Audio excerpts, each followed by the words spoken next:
नमस्कार, आप देख रहे हैं खबरों की दीवार सीजीवाल। मैं रुद्र अवस्थी, आपका स्वागत है हमारे इस खास शो में, जिसमें हम हाल ही में जो देश में जिन चुनावों की बड़ी चर्चा रही है, उन चुनावों पर हम बातचीत करेंगे। बातचीत करने के लिए हमारे साथ हैं जाने माने सोशल एक्टिविस्ट और चुनाव विश्लेषक सुदीप श्रीवास्तव। हाल ही में सुदीप भाई, आपका बहुत बहुत स्वागत है। हाल ही में सुदीप श्रीवास्तव जी ने पंजाब और उत्तर प्रदेश के कई हिस्सों का दौरा किया है और अपने नजरिए से चुनाव माहौल को देखा है। हमारी इस बातचीत में हम पंजाब और उत्तर प्रदेश के चुनाव के माहौल पर और उनके नतीजे किस दिशा में जा रहे हैं, इसे समझने की कोशिश करेंगे। उत्तर प्रदेश के चुनाव में इस बार बहुत सारे नई चीजें हैं जो पिछले वर्षों में नहीं थी। हालांकि कुछ कॉमन इशू हैं। एक पहचान की राजनीति, आइडेंटिटी पॉलिटिक्स जिसको बोलते हैं, वो या हिंदुत्व का मुद्दा हो या जाति के जो गोलबंदी है उसका मुद्दा हो। इसके साथ साथ किसान आंदोलन का असर है, आपके वहां जो बेरोजगारों के आंदोलन हुए उसका असर है, लाभार्थियों का एक शब्द लगातार वहां चलता रहा है।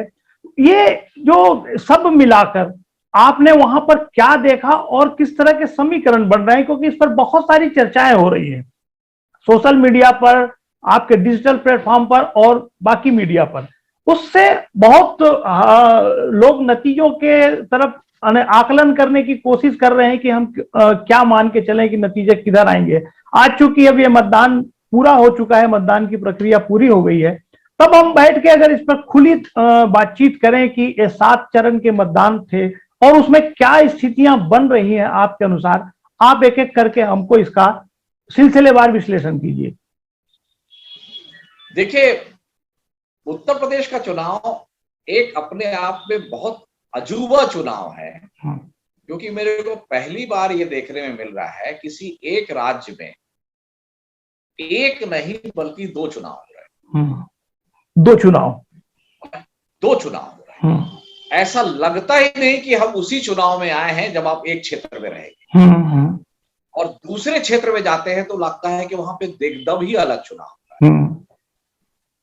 पश्चिम उत्तर प्रदेश, जिसको हमने शुरू में फरवरी के प्रथम सप्ताह में घूमा और उसके बेसिस पे 8-10 जिलों का आकलन कर हमने सियासी तरकश पे अपलोड किया था, तब हमने उसमें अंत में ये कहा था कि भाजपा की सीटें कम हो रही है, लेकिन अभी भी इतनी है कि वो सरकार ठीक से बना लेगी। ये वहां का हमारा आकलन। लेकिन जब हम पूर्वांचल में काशी मंडल, इलाहाबाद मंडल, गोरखपुर मंडल घूमते हैं और ये लगभग 150 सीटों का एरिया घूमते हैं, तो मुझे जो खुद कही हुई बात है उसको यकीन नहीं होता कि ऐसा मत हो जाए कि कम मार्जिन से बीजेपी सरकार बनाने से चूक जाए। ये स्थिति हो सकती है। देखिए क्या है जो बुनियादी अंतर है पश्चिम उत्तर प्रदेश और पूर्वांचल में, और सेंटर में जो है वो डिसाइड करेगा, जिसमें मिक्स है। लखनऊ, रुहेलखंड की ये जो पट्टी है ये थोड़ा मिक्स रिएक्शन में है।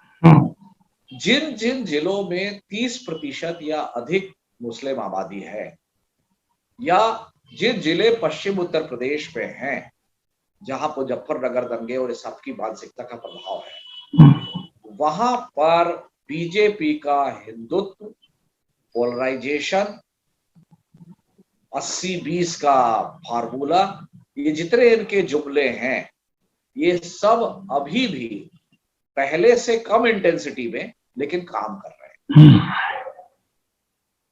लेकिन जैसे ही आप लखनऊ क्रॉस करके पूर्व की तरफ बढ़ते हैं, वहां कोई नाम लेवा नहीं है हिंदुत्व का जनरल वोटर में। उस कार्यकर्ता अभी भी बोलेगा, वहां कोई नाम लेवा नहीं है कि राम मंदिर बन रहा है तो उसका अचीवमेंट है। बीजेपी का सॉन्ग जरूर है कि जिन मंदिर जो राम को लाए हैं हम उनको लाएंगे। वहां पर कुछ भी आप कर लीजिए, आजमगढ़ जिसको इतना प्रचारित है कि वो आतंकवाद का गढ़ है, लेकिन वहां मुस्लिम आबादी केवल 17%। तो वहां भी चुनाव इस मुद्दे पे नहीं हो रहा है कि हिंदुत्व है या देश खतरे में। तो एक ही स्टेट में राष्ट्रीय मुद्दों पे, आइडेंटिटी के मुद्दे पे पश्चिम में चुनाव हो रहा है, एक ही स्टेट में राज्य सरकार के परफॉर्मेंस पे और बाकी जो रिलेवेंट इशू हैं पब्लिक के, उन पर पूरब में चुनाव। एकदम अलग चुनाव है दोनों। अब पश्चिम में हो ये रहा है, देखिए 2017 का चुनाव, 2019 का चुनाव, 2014 का चुनाव, बीजेपी ने बहुत क्लियर एक ही फॉर्मूला अपनाया। 3 जात या 3 कम्युनिटी को उन्होंने अलग किया। यादव वो मुलायम के साथ है, अखिलेश के साथ है। जाटव वो मायावती के साथ है। मुस्लिम हमारे खिलाफ है। तो ये 3 मिला के 42% होता है टोटल पॉपुलेशन में। लेकिन कॉन्सेंट्रेशन के हिसाब से जाएं तो बहुत सारे इलाकों में ये 25% के है, मतलब 75% दूसरी आबादी है। तो जहां ये 25% है वहां पर ये सीट नहीं जिता सकते जब तक कि कोई बड़ा दूसरा चंक ना जुड़े।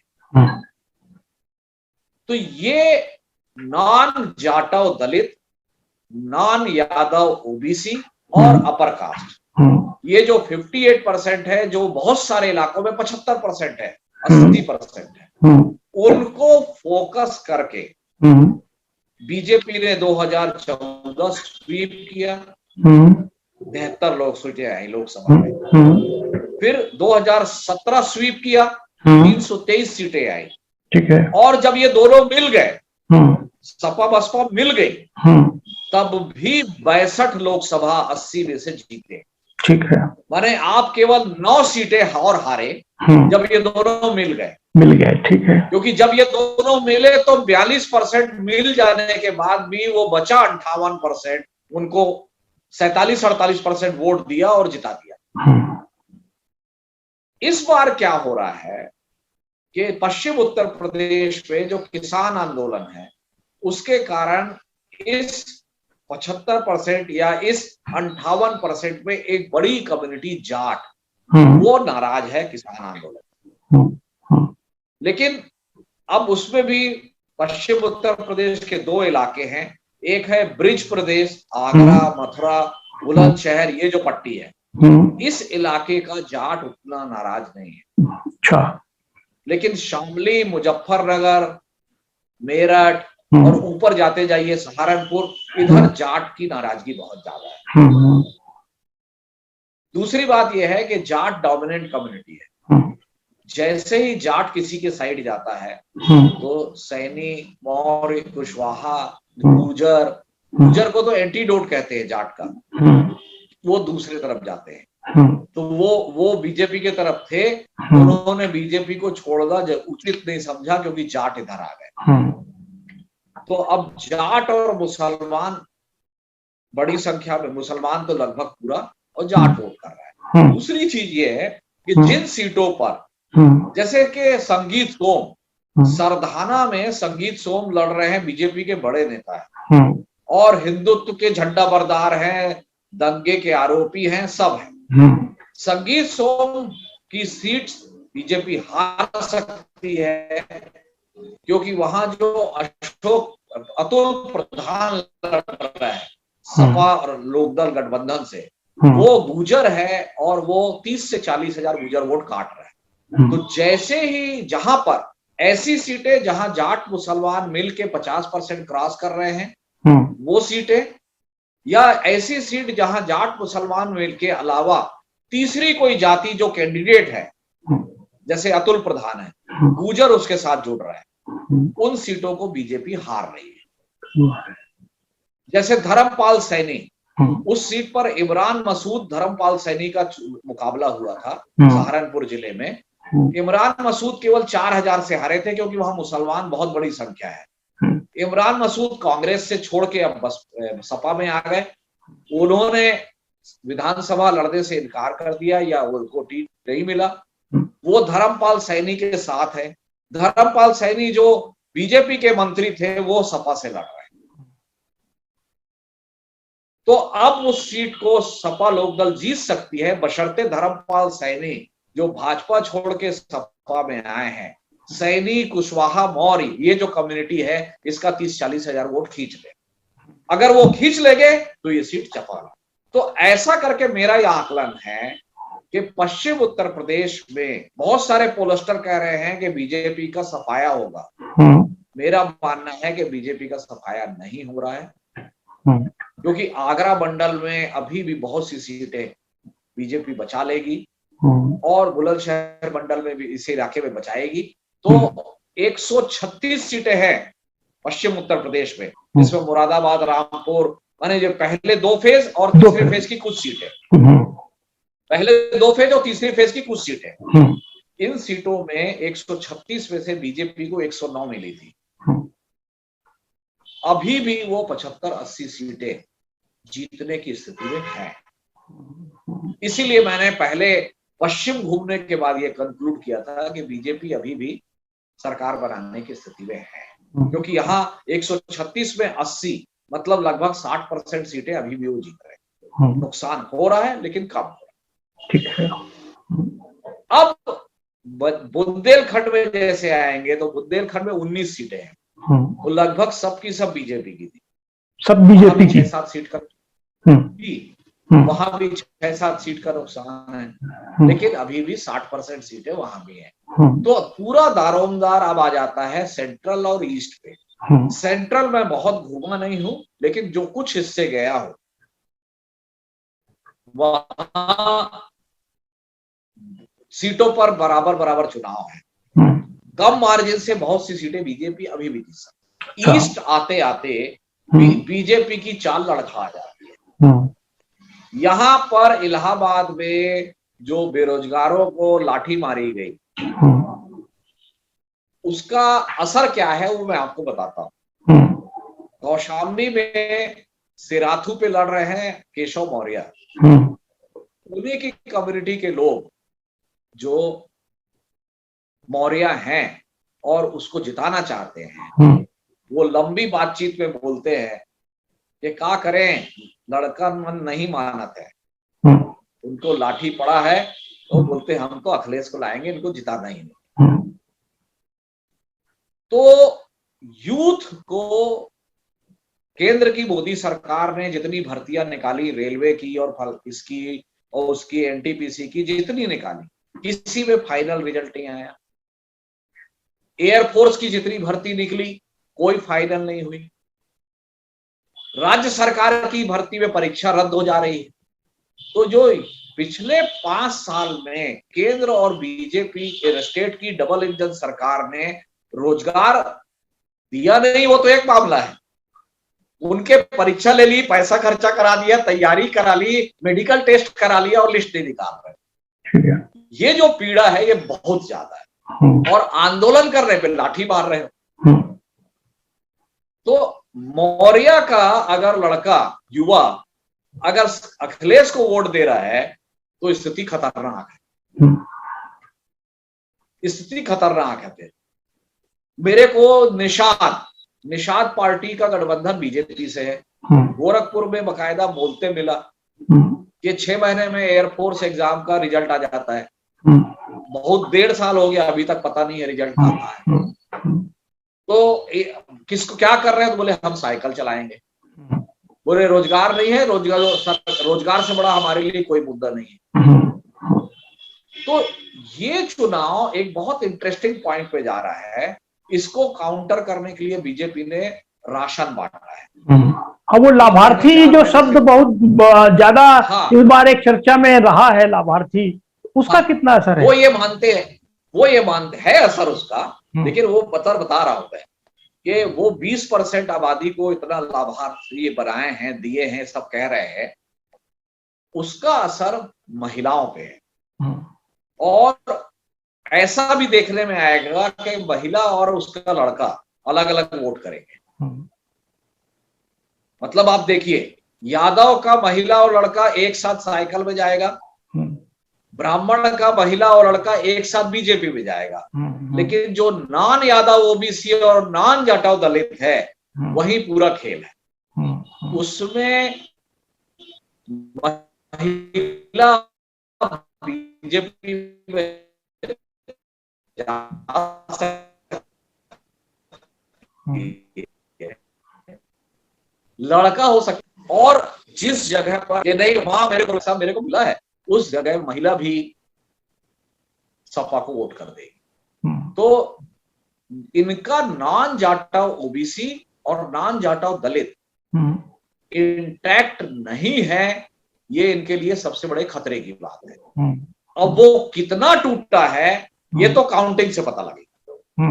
क्या वो इतना टूट गया है कि ये सारी सीटें हार जाएंगे, या वो इतना ही टूटा है कि जिस सीट को 30,000 से जीते थे उसको अभी भी 5,000 से जीत जाएंगे। क्योंकि अल्टीमेटली लोकतंत्र में सीट काउंट करती है, कितने मार्जिन से जीते इसका कोई अर्थ नहीं। ठीक है, बिल्कुल ठीक है।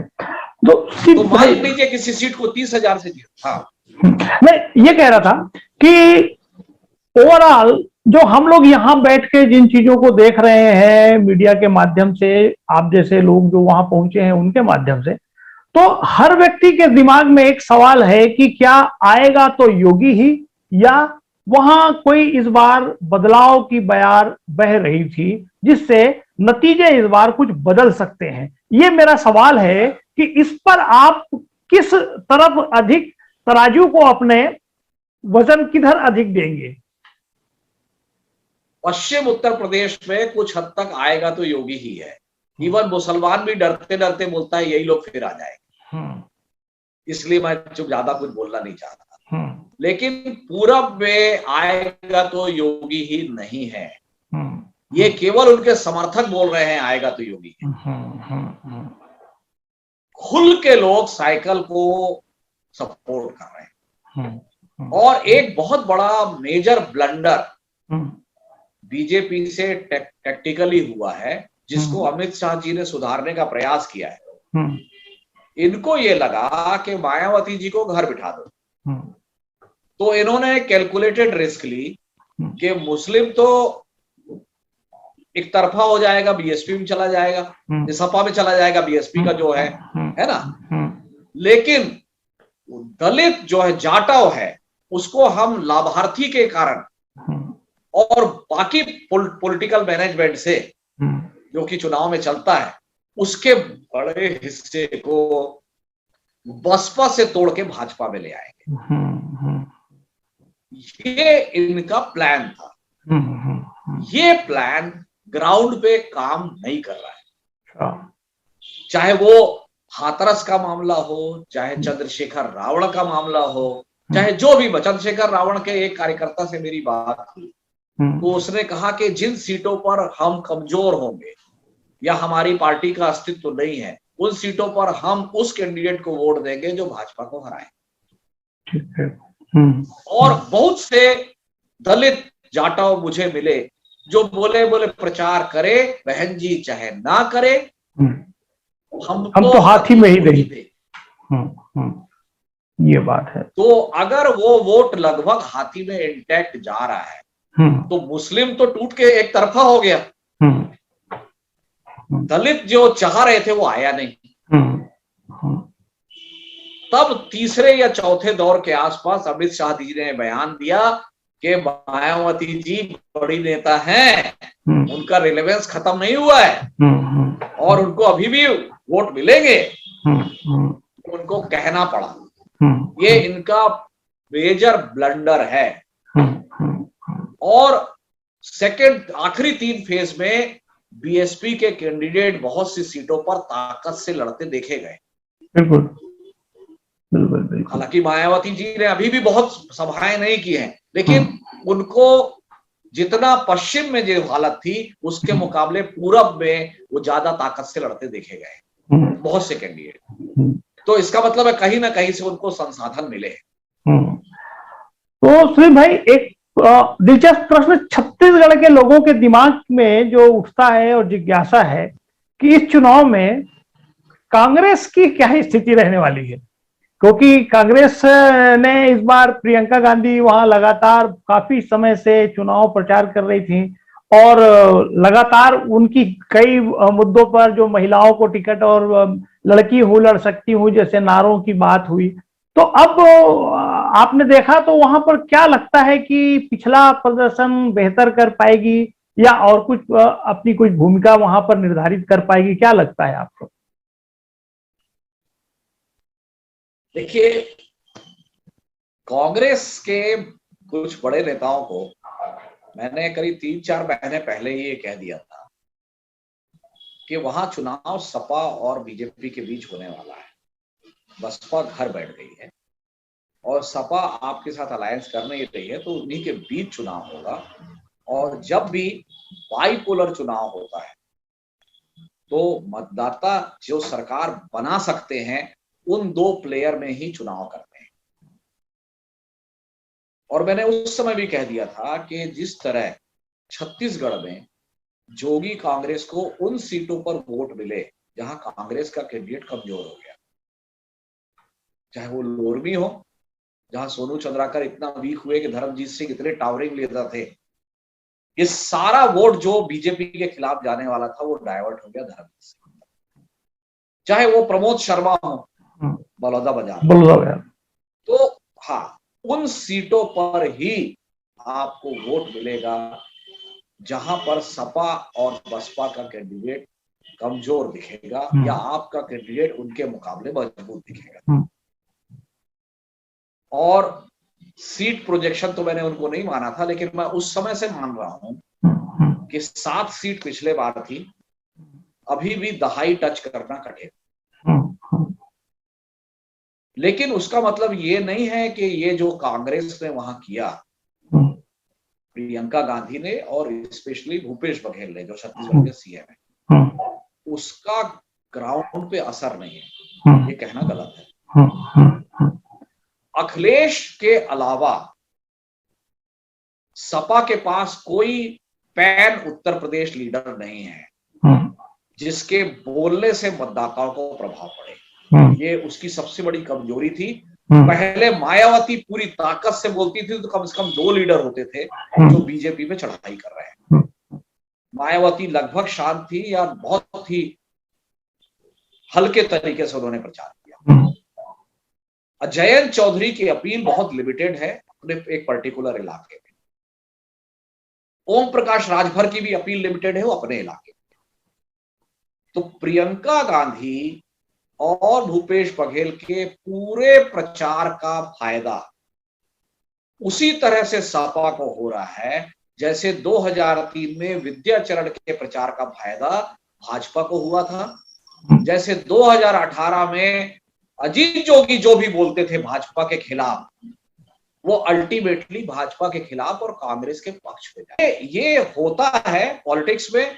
कांग्रेस को वहां 2024 में अगर वो सक्रिय बनी रहेगी तो 2024 में उसको वोटर्स का सपोर्ट मिलेगा, क्योंकि तब केंद्र में या तो बीजेपी के नेतृत्व में सरकार बनेगी या कांग्रेस के नेतृत्व में सरकार बनेगी। तब सपा के नेतृत्व में केंद्र में सरकार नहीं बनेगी, तब वो वोट जो है कांग्रेस के तरफ आएगा। और अगर उस समय सपा और कांग्रेस का अलायंस होता है तब ये उत्तर प्रदेश में बहुत अच्छी स्थिति में रहेगी दोनों पार्टियां। ठीक बात है सुदीप भाई, इस लंबी बातचीत में बहुत सारी जानकारी आपने दी। अब इस बातचीत को समेटते हुए बस एक अंतिम प्रश्न यही है कि खासकर उत्तर प्रदेश को लेकर हमारे दर्शकों को एक क्या इमेज बने कि वो इस चुनाव के नतीजे को, वो तो इंतजार तो अभी 10 मार्च का करना पड़ेगा जिस दिन नतीजे आएंगे, लेकिन आप लोगों ने इतने नजदीक से देखा है तो वो अपने आप को किस मुकाम पर रखे कि ये चुनाव जो है वो किस दिशा में जा रहा है? एक इस पे बहुत छोटा सा जवाब चाहूंगा। देखिए, मैं अभी भी और बहुत सारे फैक्टर को ध्यान में रखते हुए, सरकार बीजेपी की है। सरकार जब बीजेपी की है तो मशीनरी बीजेपी के हाथ में है, और ईवीएम में काउंटिंग में जो घपला होता है उस पर किसी का ध्यान नहीं है। मशीन आपको एक बूथ का वोट बताती है, लेकिन जो टेबुलेशन है वो मैनुअल है। तो बसपा ने 170 पाए इस बूथ में, भाजपा ने 1000 पाए, सपा ने 1100 पाए। ये ध्यान दोनों कैंडिडेट अपने अपने पे रखेंगे, लेकिन बसपा का 170 अगर सपा या भाजपा में जोड़ दिया जाए तो एक पार्टी को एडवांटेज हो जाएगा। तो जो तीसरे, चौथे, पांचवें नंबर के जो वोट्स होते हैं वो टेबुलेशन में कहां जोड़े जा रहे हैं, इस पर ध्यान बहुत कोई नहीं रख पाता है। वो टेबुलेशन मैनुअल है, और जब भी कम मार्जिन का है, क्योंकि इस चुनाव में लगभग 100 सीटें बहुत कम मार्जिन से डिसाइड होंगी, तो चूंकि मशीनरी अभी भी है, और दूसरा ये भी है कि लॉ एंड ऑर्डर और राशन, ये दो मुद्दों पर बीजेपी को अभी भी सपोर्ट है पब्लिक का। तो ये दो मुद्दों के कारण अभी भी मेरे को ये लगता है कि बहुत स्लाइट एज बीजेपी के पास है, लेकिन सपा अपसेट कर सकती है, इसको संभावना से इनकार नहीं किया जा सकता। ठीक है सुधीर भाई, आपने दौरे के बाद हमसे बातचीत करके उन अपने अनुभवों को, अपना आपका जो आपने जो महसूस किया, आपका जो विश्लेषण है वो हमसे साझा किए, इसके लिए, ये समय देने के लिए आपका बहुत बहुत आभार, धन्यवाद। धन्यवाद।